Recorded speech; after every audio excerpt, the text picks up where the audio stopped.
निश्चित भाव में बुथ बाहुड़ा मत जहाँ आप देखते यहाँ नैराश्यजनक हेले मो आश्चर्य नुह कारण आम आदमी पार्टी ये बहुत बुथ बाहुड़ा मत देखी सारी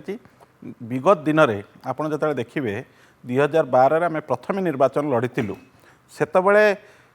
चर्चा यह थिला कि अरविंद केजरीवाल हुए तो जमानत बंचई पारती बाकी कौन लोक जमानत बंचई पारना तो सेठी गोटे शून्य आख्या थिला जोटि कि आम 28टा सीट आनी कांग्रेस सहित मिलित एक सरकार बनईलु परवर्ती दिन में 2015 आम 70 रु 67 सीट जीतिलु किंतु प्रायतः सबू यही चाणक्य हो जेकोसी आप सर्वे एजेन्सी ना कहते समस्ते प्राय आमको मैजिक नंबर कहीं दे नथिले समस्ते 30 रु निम्न देखते आउ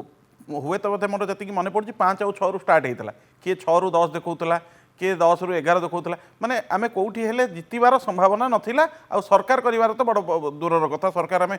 मैजिक नंबर टच भी करूँ जो जहाँ आम देखुलु विगत एग्जिट पोल आम किंतु 70 रु 67 सीट जीतलु परवर्ती स्टेज रे जिते आम दुई थर सरकार करूँ निश्चित भाव में आउ गोटे थर आमको एग्जिट पोल आटलिस्ट संतोष मिलवा कथा से थरक 70 रु 62 सीट 2020 70 रु 62 सीट आम जीतिलु किंतु एग्जिट पोल आमको समर्थन दे ना एग्जिट पोल आम भी हारी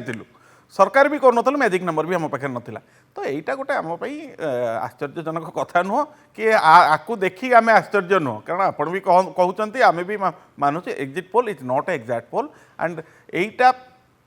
सतरे जे प्रमाणित हम 8 तारिख आर कौन संभावना ना।